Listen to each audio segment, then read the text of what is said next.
शिवाय। हर हर महादेव। सृष्टि के आदि और अंत, स्वयं महाकाल की महिमा। प्रस्तुत है शिव महापुराण की दिव्य गाथा। ओम नमः शिवाय। श्री शिव महापुराण प्रथम खंड पूर्वार्ध। गीता प्रेस, गोरखपुर। हर हर महादेव। ओम नमः शिवाय। श्री शिव महापुराण, विद्येश्वर संहिता, अध्याय 3, साध्य साधन विचार। व्यास जी बोले, सूत जी का यह वचन सुनकर वे सब महर्षि बोले, अब आप हमें वेदांत के सार स्वरूप अद्भुत शिव पुराण को सुनाइए। मुनियों का यह वचन सुनकर सूत जी अति प्रसन्न हुए। वे शंकर जी का स्मरण करते हुए श्रेष्ठ मुनियों से कहने लगे, हे महर्षिगण, आप सब भगवान शिव का स्मरण करके शोक और रोग से रहित कल्याणमय शिव पुराण को सुनिए। इसमें भक्ति, ज्ञान और वैराग्य, इन तीनों का प्रेम पूर्वक गान किया गया है और वेदांत वेद्य सद्वस्तु का विशेष रूप से वर्णन है। बहुत काल व्यतीत होने पर जब वर्तमान कल्प में सृष्टि का कार्य प्रारंभ हुआ, तब 6 कुलों के महर्षियों में परस्पर विवाद हुआ। वे सब एक दूसरे से कहने लगे, अमुक वस्तु परम है, अमुक नहीं। इस प्रकार बड़ा विवाद उत्पन्न हुआ। अंत में वे सब शंका के समाधान के लिए सृष्टिकर्ता अविनाशी ब्रह्मा जी के पास गए और बोले, हे प्रभो, आप संपूर्ण जगत के धारण पोषण करने वाले तथा सभी कारणों के भी कारण हैं। हमें बताइए कि संपूर्ण तत्वों से परे परात्पर कौन है? ब्रह्मा जी बोले, जहां से वाणी और मन लौट आते हैं, जिनसे ब्रह्मा, विष्णु, रुद्र और इंद्र सहित संपूर्ण जगत उत्पन्न होता है, वही महादेव हैं। वे सर्वज्ञ और जगत के स्वामी हैं। उत्तम भक्ति से ही उनका साक्षात्कार होता है, अन्य किसी उपाय से कहीं भी उनका दर्शन नहीं होता। रुद्र, विष्णु, हर तथा अन्य देवेश्वर भी परम भक्ति के द्वारा नित्य उनका दर्शन करना चाहते हैं। अधिक कहने की क्या आवश्यकता है? भगवान शिव में भक्ति होने से मनुष्य संसार बंधन से मुक्त हो जाता है। देवताओं की कृपा से ही भक्ति उत्पन्न होती है और भक्ति से देवताओं की कृपा मिलती है, जैसे बीज से अंकुर और अंकुर से बीज होता है। इसलिए हे द्विजो, आप लोग भूतल पर जाकर सहस्र वर्षों तक चलने वाला यज्ञ करें।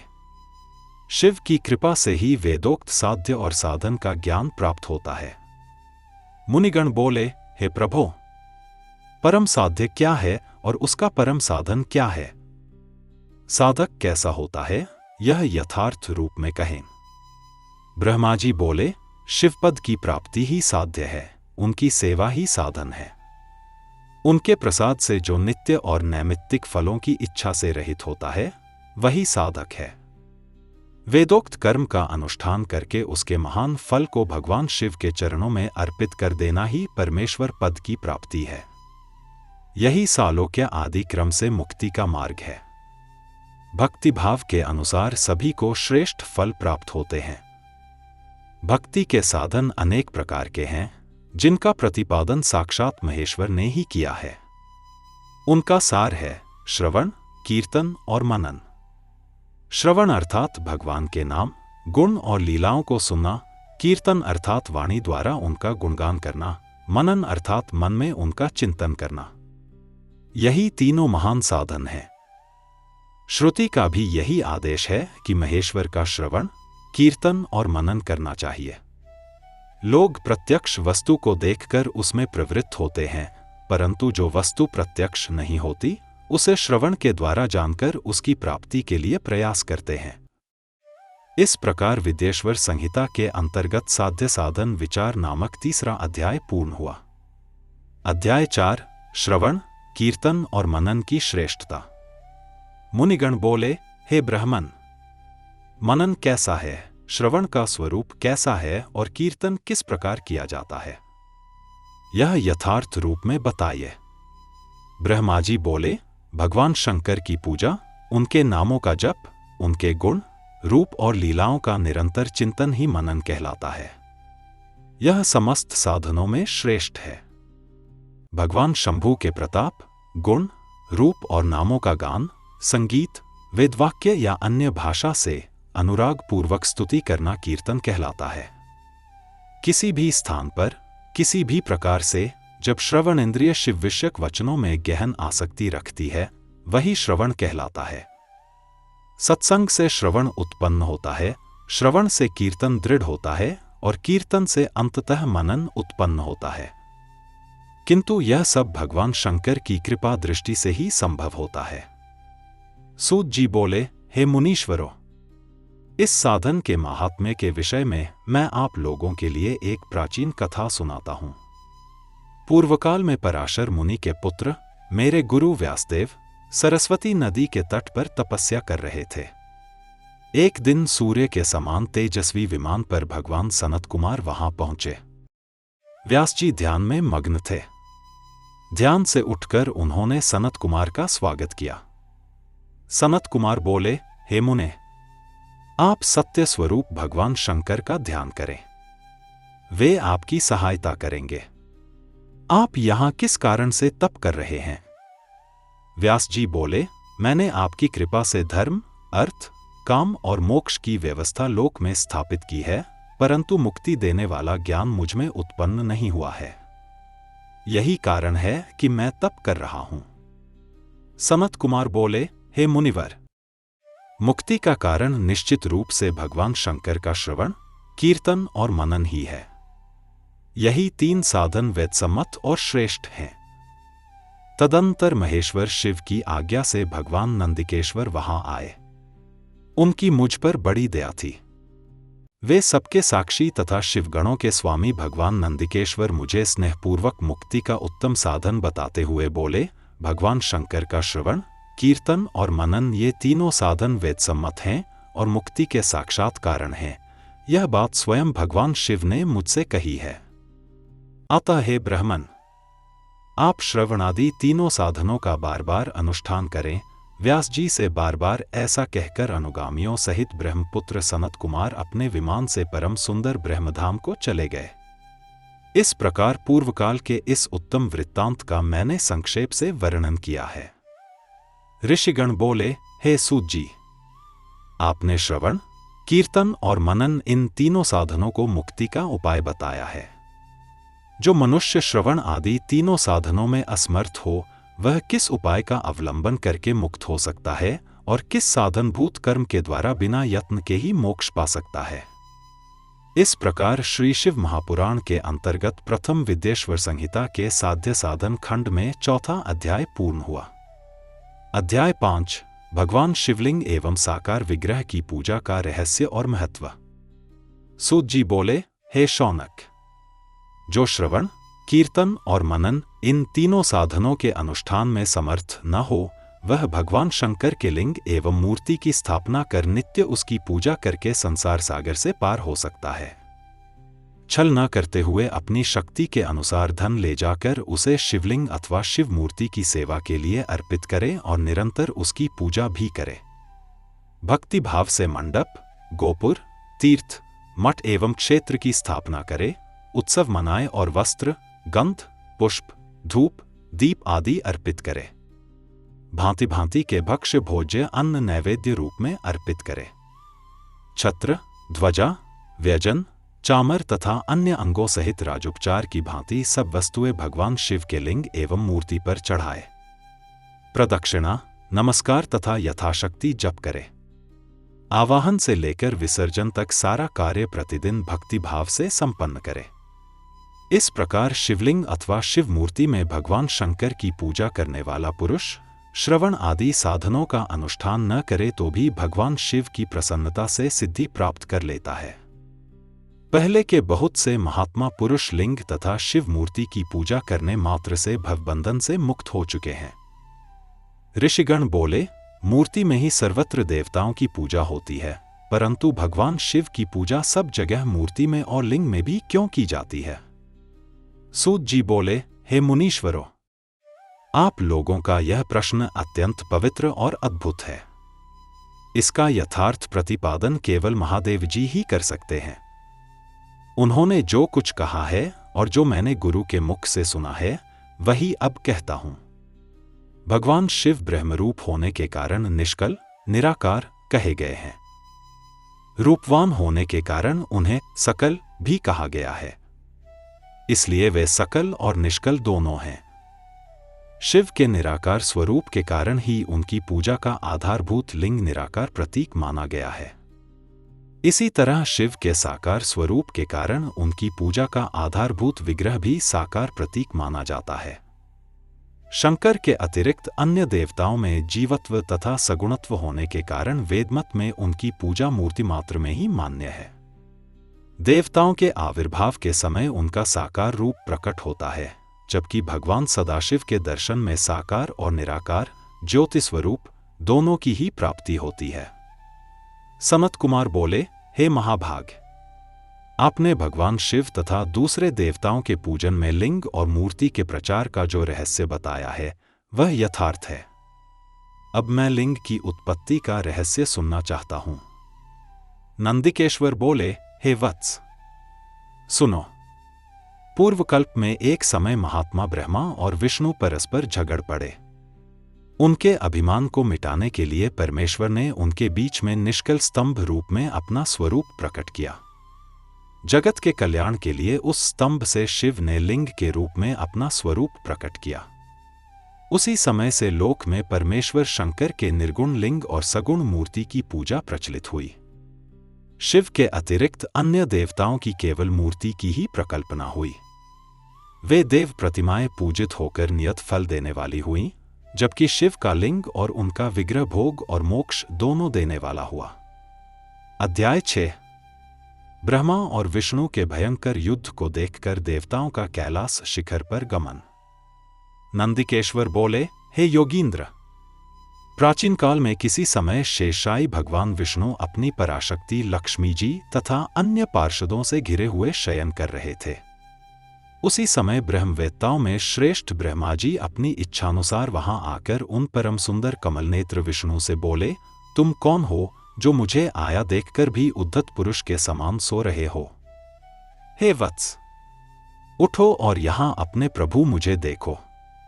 जो पुरुष अपने श्रेष्ठ गुरुजन को आया हुआ देखकर उद्धत के समान आचरण करता है, उस मूर्ख गुरुद्रोही के लिए प्रायश्चित का विधान किया गया है।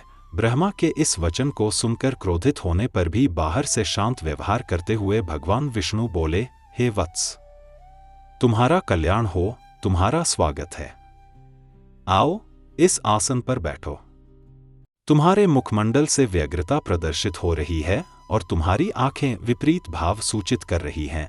ब्रह्मा जी बोले, हे वत्स, हे विष्णु, काल के प्रभाव से तुम्हें बहुत अभिमान हो गया है। हे वत्स, मैं जगत का पितामह और तुम्हारा रक्षक हूं। विष्णु बोले, हे वत्स, यह जगत मुझ में ही स्थित है। तुम केवल चोर के समान दूसरे की संपत्ति को व्यर्थ अपनी मानते हो। तुम मेरे नाभिकमल से उत्पन्न हो, अतः मेरे पुत्र हो। तुम तो व्यर्थ बातें कर रहे हो। नंदिकेश्वर बोले, हे मुने, उस समय वे अजन्मा ब्रह्मा और विष्णु मोहवश, मैं श्रेष्ठ हूं, मैं स्वामी हूं, तुम नहीं, इस प्रकार बोलते बोलते परस्पर एक दूसरे को मारने की इच्छा से युद्ध के लिए उद्यत हो गए। हंस और गरुड़ पर आरूढ़ होकर वे दोनों वीर ब्रह्मा और विष्णु युद्ध करने लगे। विष्णु के गण भी परस्पर युद्ध करने लगे। उस समय सभी देवगण उस परम अद्भुत युद्ध को देखने की इच्छा से विमान पर चढ़कर वहां पहुंच गए। आकाश में स्थित हो पुष्प वृष्टि करते हुए वे युद्ध देखने लगे। गरुड़ वाहन भगवान विष्णु ने क्रुद्ध होकर ब्रह्मा के वक्षस्थल पर अनेक प्रकार के असंख्य दुहसवाण और अस्त्रों से प्रहार किया। तब विधाता भी क्रुद्ध होकर विष्णु के हृदय पर अग्नि के समान बाण और अनेक प्रकार के अस्त्र छोड़ने लगे। उस समय देवगण उन दोनों का अद्भुत युद्ध देखकर अत्यंत व्याकुल हो गए और उनकी प्रशंसा करने लगे। तत्पश्चात युद्ध में तत्पर महाज्ञानी विष्णु ने अतिशय क्रोध में श्रांत होकर दीर्घ निःश्वास लेते हुए ब्रह्मा को लक्ष्य कर भयंकर माहेश्वरास्त्र का संधान किया। ब्रह्मा ने भी अत्यंत क्रोध में आकर विष्णु के हृदय को लक्ष्य कर ब्रह्मांड को कंपित करते हुए पाशुपत अस्त्र का प्रयोग किया। दोनों अस्त्र सूर्य के समान हजारों मुख वाले, अत्यंत उग्र और प्रचंड आंधी के समान भयंकर होकर आकाश में प्रकट हो गए। इस प्रकार ब्रह्मा और विष्णु का आपस में भयंकर युद्ध होने लगा। हे तात, उस युद्ध को देखकर सभी देवगण राजविप्लव के समय ब्राह्मणों के समान अत्यंत दुखी और व्याकुल होकर परस्पर कहने लगे, जिसके द्वारा सृष्टि, स्थिति, प्रलय, तिरोभाव तथा अनुग्रह होता है और जिसकी कृपा के बिना इस भूमंडल पर अपनी इच्छा से एक तृण का भी नाश करना संभव नहीं, उन त्रिशूलधारी ब्रह्मस्वरूप महेश्वर को नमस्कार है। भयभीत देवता इस प्रकार सोचते हुए चंद्रशेखर महेश्वर जहां विराजमान थे, उस कैलाश शिखर पर गए। शिव के उस प्रणवाकार स्थान को देखकर वे देवता प्रसन्न हुए और प्रणाम करके भवन में प्रविष्ट हुए।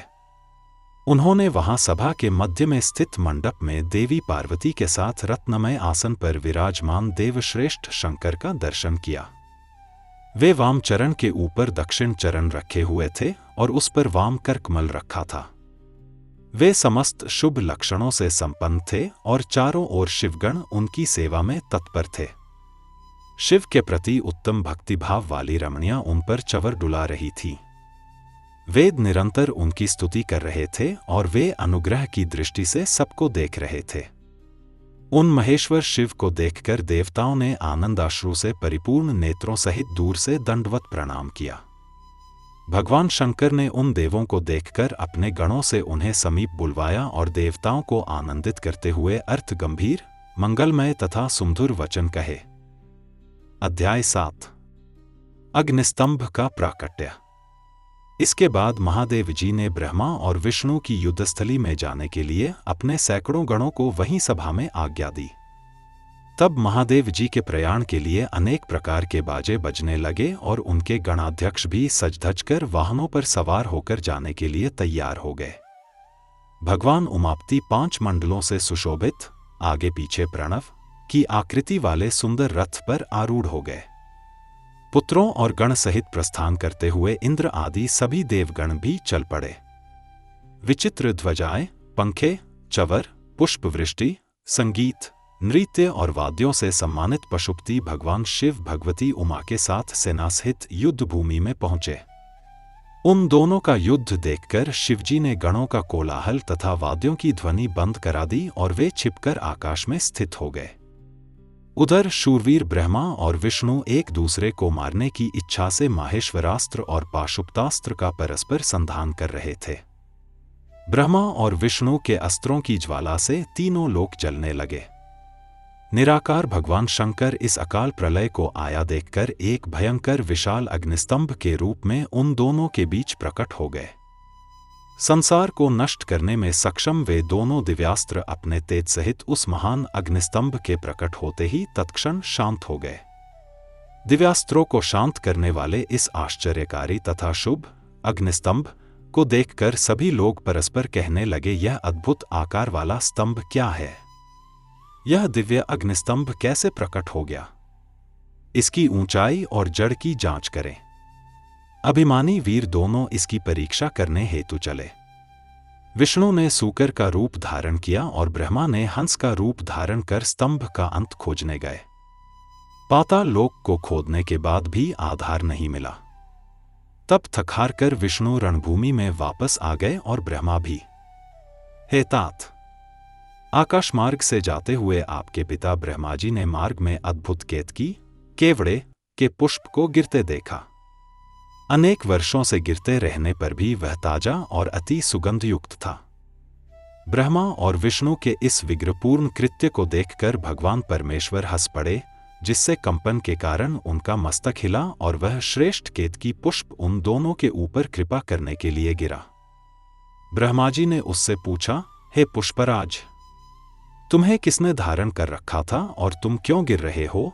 केतकी ने उत्तर दिया, इस पुरातन और अप्रमेय स्तंभ के बीच से मैं बहुत समय से गिर रहा हूं, फिर भी इसके आदि को नहीं देख सका। अतः आप भी इस स्तंभ का अंत देखने की आशा छोड़ दें। ब्रह्मा जी ने कहा, मैं तो हंस का रूप लेकर इसका अंत देखने के लिए यहां आया हूं। अब हे मित्र, मेरा एक अभिलषित काम तुम्हें करना पड़ेगा। विष्णु के पास मेरे साथ चलकर तुम्हें इतना कहना है कि ब्रह्मा ने इस स्तंभ का अंत देख लिया है। हे अच्युत, मैं इस बात का साक्षी हूं। केतकी से ऐसा कहकर ब्रह्मा ने उसे बार बार प्रणाम किया और कहा कि आपातकाल में तो मिथ्या भाषण भी प्रशस्त माना गया है, यह शास्त्र की आज्ञा है। वहां अति परिश्रम से थके और स्तंभ का अंत न मिलने से उदास विष्णु को देखकर ब्रह्मा प्रसन्नता से नाच उठे और नपुंसक के समान झूठी बातें बनाकर विष्णु से कहने लगे, हे हरे, मैंने इस स्तंभ का अग्रभाग देख लिया है, इसका साक्षी यह केतकी पुष्प है। तब उस केतकी ने भी झूठ ही विष्णु के समक्ष कह दिया कि ब्रह्मा की बात यथार्थ है।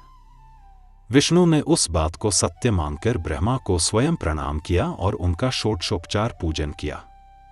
उसी समय कपटी ब्रह्मा को दंडित करने के लिए उस प्रज्वलित स्तंभ लिंग से महेश्वर प्रकट हो गए। तब परमेश्वर को प्रकट हुआ देखकर विष्णु उठ खड़े हुए और कांपते हाथ से उनका चरण पकड़कर कहने लगे, हे करुणाकर, आदि और अंत से रहित शरीर वाले आप परमेश्वर के विषय में मैंने मोहबुद्धि से बहुत विचार किया, किंतु कामनाओं से उत्पन्न वह विचार सफल नहीं हुआ। अतः आप हम पर प्रसन्न हों, हमारे पाप को नष्ट करें और हमें क्षमा करें, यह सब आपकी लीला से ही हुआ है।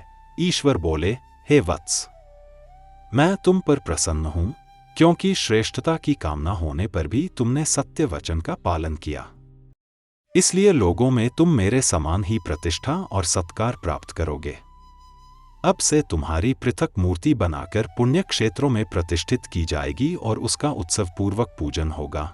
इस प्रकार परमेश्वर ने विष्णु की सत्यनिष्ठा से प्रसन्न होकर देवताओं के सामने उन्हें अपनी समानता प्रदान की थी। अध्याय 8। भगवान शंकर द्वारा ब्रह्मा और केतकी पुष्प को शाप और अनुग्रह।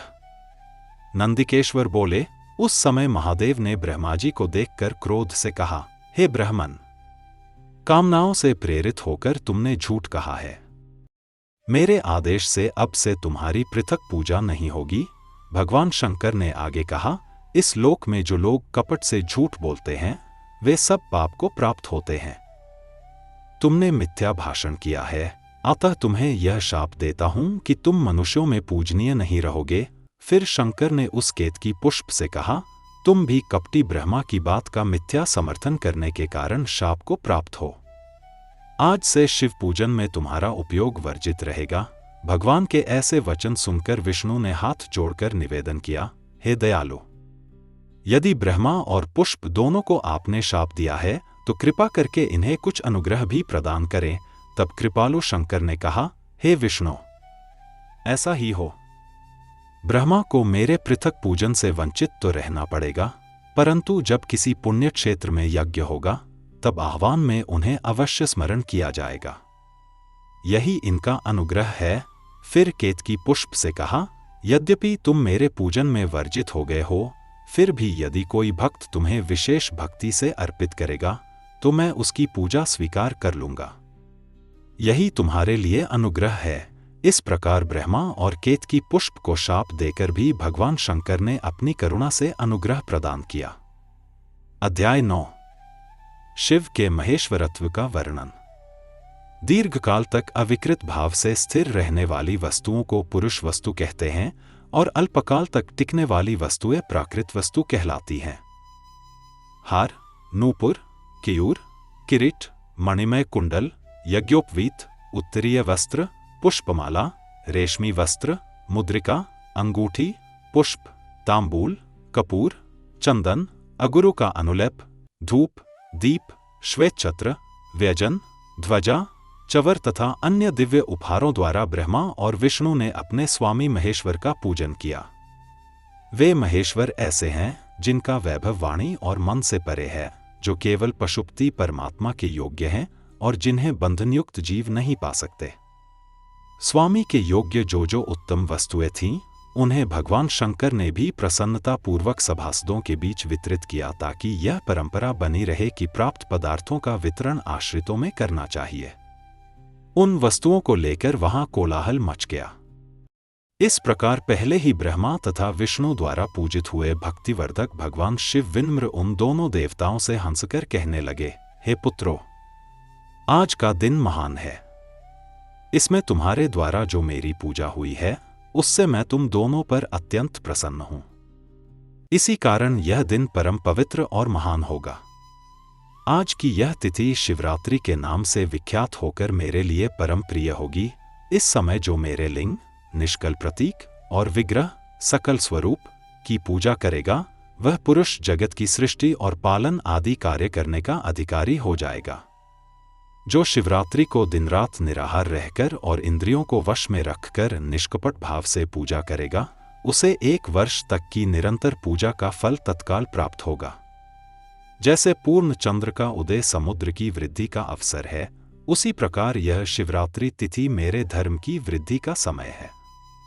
इस दिन मेरी स्थापना और उत्सव होना चाहिए। हे पुत्रों, पहले जब मैं ज्योतिर्मय स्तंभ रूप से प्रकट हुआ था उस समय मार्गशीर्ष मास में आर्द्रा नक्षत्र था। अतः जो पुरुष इस दिन मेरा दर्शन करता है वह मेरे लिए कार्तिकेय से भी अधिक प्रिय है। दर्शन मात्र से ही पूर्ण फल प्राप्त होता है और पूजन करने से तो वाणी से परे फल मिलता है। युद्ध भूमि में मैं लिंग रूप से प्रकट हुआ था, अतः यह स्थान लिंग स्थान कहलाएगा। यह ज्योतिर्लिंग अनादि और अनंत है, किंतु सबके दर्शन और पूजन के लिए अति छोटा रूप धारण करेगा। यह लिंग सब प्रकार के भोग देने वाला और भोग मोक्ष का एकमात्र साधन है। इसका दर्शन, स्पर्श और ध्यान जन्म मरण से मुक्त कराने वाला है। अग्निपर्वत जैसा यह शिवलिंग प्रकट हुआ है, इसके कारण यह स्थान अरुणाचल नाम से प्रसिद्ध होगा।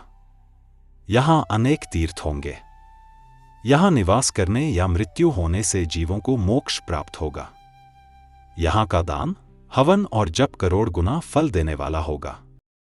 यह क्षेत्र मेरे सब क्षेत्रों से श्रेष्ठ होगा और यहां स्मरण करने मात्र से मुक्ति होगी। इस लिंग की अर्चना करने से मनुष्य सालोक्य, सामीप्य, सारूप्य, साष्टी और सायुज्य इन 5 प्रकार की मुक्तियों का अधिकारी होगा। इस प्रकार भगवान शंकर ने ब्रह्मा और विष्णु पर अनुग्रह करके उनके युद्ध में मरे हुए सैन्य दल को अपनी अमृतवर्षिणी शक्ति से जीवित कर दिया। फिर उनसे कहा, मेरे 2 स्वरूप हैं, सकल और निष्कल। दूसरे किसी के ऐसे रूप नहीं हैं। ब्रह्म भाव मेरा निष्कल रूप है और महेश्वर भाव सकल रूप है। यह दोनों मेरे ही स्वरूप हैं। अज्ञानवश तुम दोनों को जो ईश्वरत्व का अभिमान हो गया था उसे दूर करने के लिए ही मैं इस रणभूमि में प्रकट हुआ हूं। अभिमान को छोड़कर मेरी ही शरण लो। भगवान ने आगे कहा, मैं ही पर ब्रह्म हूं। सगुण और निर्गुण दोनों स्वरूप मुझ में ही हैं। ब्रह्मा और विष्णु, मैं ही जगत का आधार और आत्मा हूं। जीव अनात्म रूप हैं, इसमें संदेह नहीं है। सृष्टि, स्थिति, संहार, तिरोभाव और अनुग्रह ये 5 कृत्य मेरे ही हैं, किसी और के नहीं। लिंग रूप से मेरा निष्कल स्वरूप प्रकट हुआ और साक्षात रूप से सकल स्वरूप प्रकट हुआ, इसलिए यह लिंग मेरा ही प्रतीक है। तुम दोनों को इसे प्रतिदिन पूजना चाहिए। जहां जहां लिंग की स्थापना होगी वहां मैं प्रतिष्ठित हो जाऊंगा। एक लिंग की स्थापना करने से मेरी समानता प्राप्त होती है और 2 लिंग स्थापित करने से मेरे साथ एकत्व, सायुज्य मोक्ष की प्राप्ति होती है। प्रधान रूप से शिवलिंग की ही स्थापना करनी चाहिए। मूर्ति की स्थापना गौण है। लिंग के बिना मूर्तियां होने पर भी वह स्थान तीर्थ नहीं कहलाता। इस प्रकार श्री शिव महापुराण के अंतर्गत प्रथम विद्येश्वर संहिता में शिव के महेश्वरत्व का वर्णन नामक 9वां अध्याय पूर्ण हुआ। ओम नमः शिवाय। हर हर महादेव। सृष्टि के आदि और अंत, स्वयं महाकाल की महिमा। प्रस्तुत है शिव महापुराण की दिव्य गाथा। ओम नमः शिवाय। श्री शिव महापुराण प्रथम खंड पूर्वार्ध। गीता प्रेस, गोरखपुर। हर हर महादेव।